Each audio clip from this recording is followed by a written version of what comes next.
Hello friends, welcome back to my channel. मेरा channel पसंद आया लाइक करें, शेयर करें, सब्सक्राइब करें। तो हमेशा की तरह लंच बॉक्स रेडी हो चुका है। काले चने को मैंने थोड़ा सा भून करके रख दिया था और आलू की सब्जी बना ली, पराठा। तो हर्षित के लिए टिफ़िन पैक हो गया था।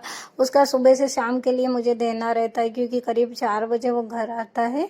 तो बस उसका लंच बॉक्स रेडी कर लिया। और अधिकतर आप देखेंगे सभी लेडीज़ का यही होता है, फर्स्ट में उठते ही या तो बच्चों के लिए, हस्बैंड के लिए, घर में कोई और होता है उनके लिए लंच बॉक्स रेडी करना ही रहता है। और ये सब हो गया। उसके बाद मैंने भगवान के भोग के लिए थोड़ा सा हलवा बनाया था और मेरा व्रत रहता है, ये तो सेगारी आइटम तो मैं सारे ही भोग लगाने के लिए ले जा रही थी। तो जो मेरे को चाहिए मैं थोड़ा थोड़ा इसमें से ना ले लूँगी, बाकी बच्चे आकर खाते ही है उसमें से। और देखिए मैं रात में खाना वगैरह खाकर छत पर घूम रही थी क्योंकि आज सुबह से ही पता नहीं क्या ही दिन था। तो कुछ ऐसे अजीब से हादसे ही हो रहे थे।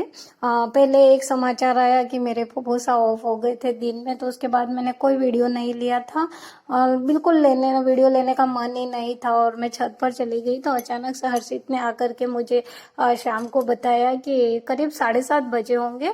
हर्षित ने बताया कि नीचे सांप आ गया है। तो मैं फटाफट से नीचे आई, देखा तो सांप था। मैंने उस पर नज़र रखी और ये भैया, 2 भैया हैं, वो हमेशा सांप पकड़ने का ही काम करते हैं, हमारे घर के पास में ही रहते। तो उनको बुला लिया था, वो भी पकड़ रहे थे। और उनका छोटा वाला भैया आया था एक बार, वो उसको पकड़ने की कोशिश कर रहा था लेकिन वो पकड़ में नहीं आ रहा था। तो फिर बड़े भैया को बुला लिया और वो दोनों ने मिल करके इसको पकड़ा। तो देखिए मैं आपको दिखाती हूँ, है तो छोटा ही पर एकदम चिकना चिकना इस टाइप का था। तो वो पकड़ में ही नहीं आ रहा था। ये भैया बहुत ट्राई कर रहे थे और जहरीला तो नहीं था ऐसा बता रहे थे ये, लेकिन फिर भी डर लगता है।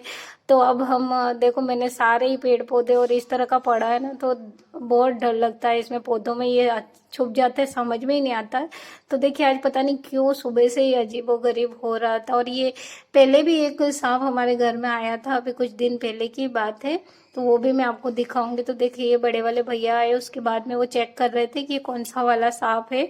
इनका हमेशा ये स्नेक पकड़ने का सारा काम रहता है। तो बस ये पकड़ते, उसको देखते और वो साथ में ले भी जाते पकड़ करके।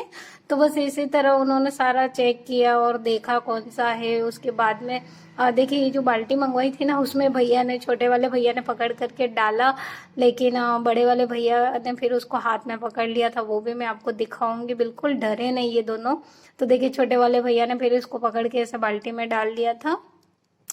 तो इस तरह के सांप वगैरह बहुत निकलने लग गए आजकल। पहले पूरा खुला खुला था ना आंगन, उसके बाद भी कभी नहीं आते थे, लेकिन अभी बिल्कुल बंद है। उसके बाद भी समझ में नहीं आता कैसे आ रहे हैं। तो ये जानवर हमेशा, तो मैं आपको पास से दिखाती हूँ। देखिए मैंने कैमरा ऊपर करके ही रखा था, मैंने उसे ध्यान से इतना नहीं देखा क्योंकि मैं को पता नहीं क्यों अब बहुत डर लगता है इन जानवरों से। तो सभी ने उसको देखा और देखिए बड़े वाले भैया ने फिर क्या करा था, उसको दोनों हाथों में पकड़ करके जैसे रस्सी पकड़ी हो ना, इस तरह से थाम लिया था और उन्होंने फोटो भी खिंचवाई। तो देखिए भैया ने पकड़ा था, लेकिन डर मैं रही थी, मुझे बहुत डर लगता है आजकल इन जानवरों से। और देखिए कुछ दिन पहले इस रूम की ये जो खिड़की है ना, यहाँ पर भी एक नागिन आ चुकी थी। तो मैं आपको दिखाती हूँ, ये जो उभरा उभरा नजर आ रहा है ना, उसने पूरा दम लगाया था, अंदर आने की कोशिश की ना, तो ये पूरा उभर चुका है इस तरह से। अगर ये नहीं होती ना जाली तो वो घर में आ ही जाती नागिन। और वो नागिन बहुत लंबी है, नाग नागिन का पूरा जोड़ा घूमता है इस प्लॉट में। ये जो पतली सी डाली नजर आ रही है ना, ये पेड़ की, उस डाली से होकर के यहाँ तक पूरी फैली हुई थी वो नागिन। बहुत लंबी है, इस खिड़की में आ भी नहीं पा रही थी।